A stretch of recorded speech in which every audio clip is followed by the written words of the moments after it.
Hello മക്കളെ, ഈ വീഡിയോയിൽ ഞാൻ പറയാൻ പോകുന്ന കാര്യങ്ങൾ നിങ്ങൾ ഒന്ന് ശ്രദ്ധിച്ച് മനസ്സിലാക്കി നിങ്ങൾ പഠിക്കാൻ റെഡിയാണെങ്കിൽ ക്രിസ്മസ് എക്സാമിൽ മാത്രമല്ല പബ്ലിക് എക്സാമിന് നിങ്ങളെ കൊണ്ട് പറ്റുന്ന മാക്സിമം മാർക്ക്, അത് ഫുൾ മാർക്കാണെങ്കിൽ ഫുൾ മാർക്ക്, 95%, 95%, 90%, 90% അത് നിങ്ങൾ നേടിയിരിക്കും.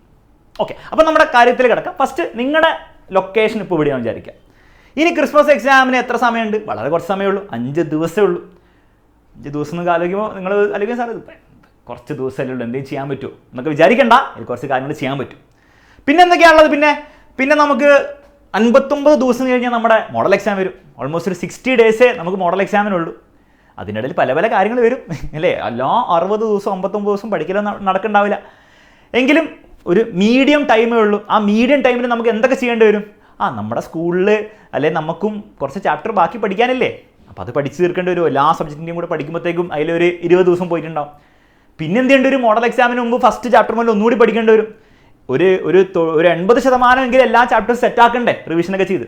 അപ്പോൾ ആ സംഗതിയൊക്കെ അവിടെ ചെയ്യേണ്ടി വരും. ഓക്കെ, പിന്നെ എത്ര സമയം ബാക്കിയുള്ളൂ? പിന്നെ ഒരു 12 ദിവസം അല്ലേ, ഒരു 10 ദിവസം കൂട്ടിയാൽ മതി. 10 ദിവസം കഴിഞ്ഞാൽ പബ്ലിക് എക്സാം. ഇതാണ് നിങ്ങളുടെ ഇനി അങ്ങോട്ടുള്ള ലൈഫിലെ അല്ലെ +1 ജീവിതത്തിലെ നിങ്ങളുടെ ടൈം ലൈൻ. നിങ്ങളിപ്പോൾ എവിടെയാണ് നിൽക്കുന്നത്? അപ്പോൾ ഇത് കാണുമ്പോൾ ചിലപ്പോൾ നിങ്ങൾക്കൊരു പ്രത്യേകിച്ച് ആദ്യമായിട്ടാണ് ഇങ്ങനെയൊക്കെ ആലോചിക്കുന്നതെങ്കിൽ നിങ്ങൾക്ക് ടെൻഷൻ വന്നിട്ടുണ്ടാവും. It is very natural. Tension ഉള്ളത് നല്ലതാണ്. അതിൻ്റെ അർത്ഥം എന്താണ്? നിങ്ങൾ ഇതിനെ സീരിയസ് ആയിട്ട് എടുക്കുന്നു എന്നാണ്. ഇതൊക്കെ കാണുമ്പോഴും ചിരിച്ചാണ് വീഡിയോ അപ്പോഴത്തേക്കും ക്ലോസ് ചെയ്തിട്ട് അടുത്ത വീഡിയോ കാണാൻ പോവുകയാണെങ്കിൽ അതിൻ്റെ അർത്ഥം നിങ്ങൾ ഇതിനെ പറ്റി സീരിയസ് അല്ല എന്നാണ്. ഓക്കെ, അപ്പോൾ ടെൻഷൻ നാച്ചുറലാണ്. കാരണം ഇത് കാണുമ്പോൾ ആലോചിക്കുമ്പോൾ എന്താണ്, അയ്യോ സാർ ശരിയാണല്ലോ, സമയമില്ലല്ലോ എന്നൊക്കെ തോന്നും. അപ്പോൾ അതുകൊണ്ട് തന്നെ ഞാൻ പറയുകയാണ്, ഇനി നിങ്ങൾ ആലോചിച്ച് നോക്ക്, ഈ 5 ദിവസം തമാശയാണോ? അല്ല. ഇപ്പം നിങ്ങൾ ആലോചിക്കുമ്പോൾ മനസ്സിലാവുന്നുണ്ട് ഈ 5 ദിവസം നമുക്ക് എന്തെങ്കിലുമൊക്കെ ചെയ്യണം. ചെയ്തില്ലെങ്കിൽ പിന്നെ പ്രശ്നമായിരിക്കും എന്നുള്ള കാര്യം ഒരു ബോധ്യം ഇത് കാണുമ്പോഴെങ്കിലും നിങ്ങൾക്ക് വന്നു എന്ന് ഞാൻ വിശ്വസിക്കുന്നു. വന്നാൽ നല്ല കാര്യം. അപ്പോൾ ഈ 5 ദിവസം എന്താണ് ചെയ്യേണ്ടത്? മക്കളെ, ഈ 5 ദിവസം മാത്രമല്ല, പിന്നെ എക്സാമിൻ്റെ ദിവസങ്ങളിലും നിങ്ങൾ മാക്സിമം ഫോക്കസ് ചെയ്യേണ്ടത് എത്രത്തോളം ചാപ്റ്റേഴ്സ് നിങ്ങൾക്ക് ഡീറ്റെയിൽ ആയിട്ട് പഠിക്കാൻ പറ്റുമോ അത്രത്തോളം പഠിക്കുക. ഡീറ്റെയിൽ ആയിട്ട് എന്ന് പറഞ്ഞാൽ ഇങ്ങനെ വെറുതെ ചോദ്യങ്ങൾ മാത്രം പഠിച്ചു പോവല്ല, അത് കുറച്ചെങ്കിലും മനസ്സിലാക്കി എന്നിട്ട് അതിലെ ചോദ്യങ്ങളും കൂടെ മനസ്സിലായി ഒരു ബാലൻസിൽ ഫുൾ ചോദ്യങ്ങൾ മാത്രം ബൈഹാർട്ടാക്കി പോകുന്നതിനല്ല ഞാൻ ഉദ്ദേശിക്കുന്നത്. എന്നാൽ ഫുൾ ഡെപ്തിൽ ഇങ്ങനെ ഫുൾ ചാപ്റ്റർ ഇങ്ങനെ എൻജോയ് ചെയ്തിട്ട് കുറേ സമയത്ത് പഠിക്കുക, അതുമല്ല ഉദ്ദേശിക്കുന്നത്. ഒരു ബാലൻസിൽ നിങ്ങൾ മാക്സിമം ചാപ്റ്റേഴ്സ് ഇവിടെ തീർക്കാൻ നോക്കുക. എത്ര ചാപ്റ്റർ നിങ്ങൾ ഇവിടെ തീർക്കണം മക്കളെ? ഈ ഒരു സമയം കൊണ്ട് നിങ്ങൾക്കറിയാം, നമ്മൾ 56 ചാപ്റ്റേഴ്സാണ് നമുക്ക് ഫുള്ള് പഠിക്കാനുള്ളത്. ടോട്ടൽ ഇനി 64 ദിവസമുള്ളൂ. ആ 56 ചാപ്റ്റേഴ്സ് നമുക്ക് ഫുള്ള് സയൻസ് മാത്രം ചേർക്കുകയാണെങ്കിൽ നമുക്ക് അതിൽ പഠിക്കാനുണ്ടാവും. സയൻസ് മാത്സും കൂടി ചേർക്കുകയാണെങ്കിൽ പഠിക്കാനുണ്ടാവും. ആ 56 ചാപ്റ്ററിൽ ഈ ദിവസം കൊണ്ട്, ഈ സമയം കൊണ്ട്, ഈ ക്രിസ്മസ് എക്സാം കഴിയുന്ന വരെയുള്ള സമയം കൊണ്ട് നിങ്ങളൊരു 20 ചാപ്റ്റർ എങ്കിലും ട്രൈ ചെയ്യേണ്ട തീർക്കാൻ വേണ്ടിയിട്ട്. അതിൽ 20 ചാപ്റ്ററിൽ പല ചാപ്റ്റേഴ്സ് നിങ്ങൾ ഓണം എക്സാമിലൊക്കെ പഠിച്ചതായിരിക്കും. അപ്പോൾ അതൊക്കെ അതിൽ കൂട്ടാം. അപ്പം മിനിമം ഒരു 20 ചാപ്റ്റർ എങ്കിലും ഒരു ബാലൻസ് രീതിയിലെങ്കിലും നിങ്ങൾ സെറ്റാക്കുക. ടോട്ടലാണ് ഞാൻ പറയുന്നത്, ഓരോ സബ്ജക്റ്റിലും 20 ചാപ്റ്റർ അല്ല, അങ്ങനെ കണക്കൊന്നും ഇല്ല കേട്ടോ. ടോട്ടൽ 20 ചാപ്റ്റർ എങ്കിലും നിങ്ങൾ എന്ത് ചെയ്യണം? ഈ ഒരു സമയം കൊണ്ട് സെറ്റാക്കണം. അത് ഏത് 20 ആണെന്ന് നിങ്ങൾ തീരുമാനിച്ചു. ഈ വിഷയമുള്ള കാര്യമല്ല, ഫസ്റ്റ് ചാപ്റ്ററും സെക്കൻഡ് ചാപ്റ്ററും ഒക്കെ അതിൽ കൂട്ടാം. ഒരു വിഷയമുള്ള കാര്യം 20 ചാപ്റ്റർ എങ്കിലും നിങ്ങൾ സെറ്റ് ആക്കിയാൽ നിങ്ങൾ ആലോചിച്ച് നോക്കി. 20 ചാപ്റ്റർ 56 പോയി കഴിഞ്ഞാൽ പിന്നെ ബാക്കി എത്ര ഉണ്ടാവുള്ളൂ? 36 ചാപ്റ്ററേ ഉള്ളൂ. ആ 30 ചാപ്റ്റർ നമുക്ക് എങ്ങനെയെങ്കിലും ഇതിൻ്റെ ഉള്ളിൽ തീർക്കാം, പ്രശ്നമില്ല. ഇത് പക്ഷേ നിങ്ങൾ ചെയ്തില്ലെങ്കിൽ, നിങ്ങൾ 5 ചാപ്റ്ററൊക്കെ പഠിക്കുന്നുണ്ടെങ്കിൽ നിങ്ങൾക്ക് പിന്നീട് 51 ചാപ്റ്റേഴ്സ് ആയിരിക്കും. അത് പോസിബിൾ ആയിരിക്കുമോ? പോസിബിൾ ആയിരിക്കില്ല, നിങ്ങൾ ചെയ്യില്ല. അപ്പം മാക്സിമം കഷ്ടപ്പെട്ട് എങ്ങനെയും ഇത് ചെയ്യാൻ നോക്കാം. എളുപ്പമായിരിക്കില്ല.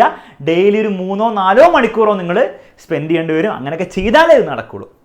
ഇനി അത് എങ്ങനെയാണ് സാർ 20 ചാപ്റ്ററൊക്കെ തീർക്കുക? അതിന് ഏറ്റവും സിമ്പിൾ വഴി ഞാൻ പറഞ്ഞുതരാം. ഏറ്റവും സിമ്പിൾ വഴി, ഈ ചാപ്റ്റർ ഞാൻ ഈ പറഞ്ഞ പോലെ തന്നെ തീർക്കാൻ നിങ്ങൾക്ക് പറ്റാനുള്ള സിമ്പിൾ വഴിയാണ് നമ്മുടെ എല്ലാ ദിവസമുള്ള ലൈവുകൾ.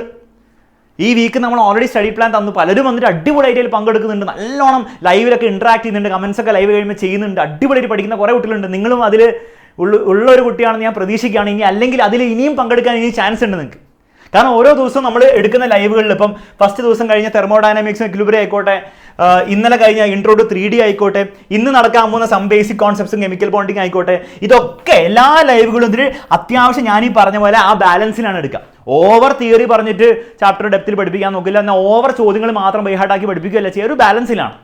അപ്പോൾ ഇത് മാത്രം നിങ്ങൾ അറ്റൻഡ് ചെയ്താൽ നിങ്ങൾക്ക് എത്ര ചാപ്റ്റർ കിട്ടി? ഇത് ഈ ലൈവ് മാത്രം അറ്റൻഡ് ചെയ്താൽ എണ്ണിയൊക്കെ 2, 4, 6, പിന്നെ 9, 12, 15 ചാപ്റ്റേഴ്സ് ഇവിടുന്ന് മാത്രം നിങ്ങൾക്ക് കിട്ടുന്നുണ്ട്.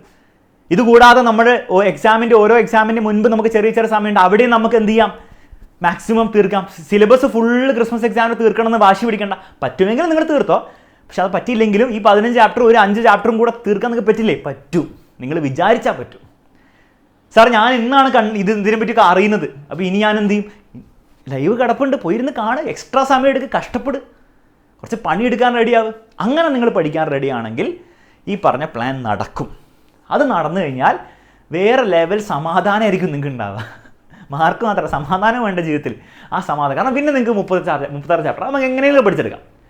ഓക്കെ, അപ്പോൾ ആ ഒരു കാര്യം നിങ്ങൾ ചെയ്താൽ നിങ്ങളുടെ കാര്യം വലിയ ബുദ്ധിമുട്ടുണ്ടാവില്ല എന്നുള്ള കാര്യം ഞാൻ ഓർമ്മിപ്പിക്കുന്നു. പിന്നെ നമുക്ക് എന്ത് ചെയ്യാം, പിന്നെ നമുക്ക് കുറേ വഴികളുണ്ട്.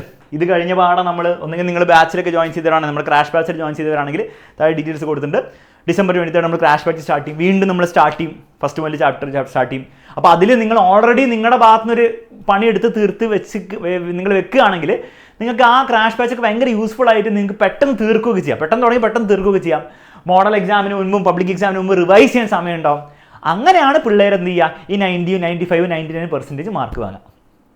അല്ലാണ്ട് ഈ മോഡൽ എക്സാമിൻ്റെ സമയമാകുമ്പോഴത്തേക്കും ഒരു മാസം മുമ്പ് പഠിച്ചിട്ടൊന്നുമല്ല, അതൊന്നും പ്രാക്ടിക്കലി പോസിബിൾ ആയിരിക്കില്ല. ഗിവൺ പ്രത്യേകിച്ച് ഈ വർഷമൊക്കെ എക്സാം ടഫ് ആവാനാണ്, നമ്മൾ അറിഞ്ഞ അൺഒഫീഷ്യൽ ന്യൂസ് പ്രകാരം ടഫ് ആവാനാണ് ചാൻസ്. അപ്പോൾ അതുകൊണ്ട് തന്നെ അങ്ങനെയൊന്നും എളുപ്പത്തിൽ എന്താണ് ഉടായ്പ കൊണ്ട് മാത്രമല്ല, 10ാം ക്ലാസ്സിലെ ഒരു സ്ട്രാറ്റജി വെച്ചിട്ടൊന്നും ഇവിടെ നടക്കില്ല. ഓക്കെ, അപ്പോൾ കാര്യങ്ങൾ മനസ്സിലായെന്ന് വിചാരിക്കുന്നു മക്കളെ. അത് കാര്യങ്ങൾ മനസ്സിലാക്കുക മാത്രമല്ല, അതെങ്ങനെ അതിൽ മുന്നോട്ട് പോകണം, എന്താണ് അതിൻ്റെ ഏറ്റവും ഒപ്റ്റിമൽ സൊല്യൂഷൻ എന്നുള്ള കാര്യം ഞാൻ പറഞ്ഞിട്ടുണ്ട്. ഒപ്റ്റിമൽ സൊല്യൂഷൻ ഒന്നുമില്ല, കുറച്ച് അധികം കഷ്ടപ്പെട്ടിട്ട് 3 മണിക്കൂർ എല്ലാ ദിവസവും മിനിമം പഠിപ്പിച്ച് ഈ 20 ചാപ്റ്ററും എങ്ങനെയെങ്കിലും ആ 20 ചാപ്റ്റർ നിങ്ങൾക്ക് ഇഷ്ടമുള്ളത് നിങ്ങൾ തീർത്തോ. വിഷയമായാലും ഫിസിക്സോ ബയോളജിയോ മാത്സോ എന്ത് വേണം തീർത്തോ, അത് നിങ്ങൾ മാക്സിമം തീർക്കുക. അങ്ങനെ തീർക്കുമ്പോൾ ഒരു ചെറിയ പ്രശ്നം, ക്രിസ്മസ് എക്സാമിന് ഭയങ്കര മാർക്ക് കിട്ടണമെന്നില്ല. കാരണം ക്വസ്റ്റ്യൻസ് മാത്രം ബൈഹാർട്ട് പഠിച്ചാൽ കുട്ടികൾക്ക് ചിലപ്പോൾ കൂടുതൽ മാർക്ക് കിട്ടാം. പക്ഷേ അതിൽ നിങ്ങൾ ഫോക്കസ് ചെയ്യരുത്. കാരണം അങ്ങനെ നിങ്ങൾ പഠിച്ചു കഴിഞ്ഞാൽ ആ ക്രിസ്മസ് എക്സാമിൻ്റെ സമയം മാത്രം നിങ്ങൾക്ക് യൂസ്ഫുൾ ആയിരിക്കും. പബ്ലിക് എക്സാമിന് നിങ്ങൾ അത് പഠിക്കുക ഒക്കെ വേസ്റ്റ് ആയി പോകും. അപ്പോൾ പഠിക്കുന്നത് ഒരു ബാലൻസിൽ പഠിക്കുക, തിയറി മനസ്സിലാക്കിയും പിന്നെ ക്വസ്റ്റ്യൻസും ചെയ്തിട്ട് ഒരു ബാലൻസിൽ തന്നെ പഠിക്കണം. വെറുതെ ബൈഹാർട്ട് മാത്രം പഠിച്ചു പോയിട്ട് പരീക്ഷ മാർക്ക് വാങ്ങാൻ നോക്കരുത്. കാരണം സർട്ടിഫിക്കറ്റിൽ വരാൻ പോകുന്ന ക്രിസ്മസ് എക്സാമിൻ്റെ മാർക്കല്ല, പബ്ലിക് എക്സാമിൻ്റെയാണ്. അപ്പോൾ അതും കൂടി മനസ്സിൽ കണ്ടിട്ട് ഒരു ബാലൻസിൽ വേണം ഓരോ ചാപ്റ്ററും പഠിക്കാൻ എന്നുള്ള കാര്യം കൂടെ ഓർമ്മിക്കുന്നു.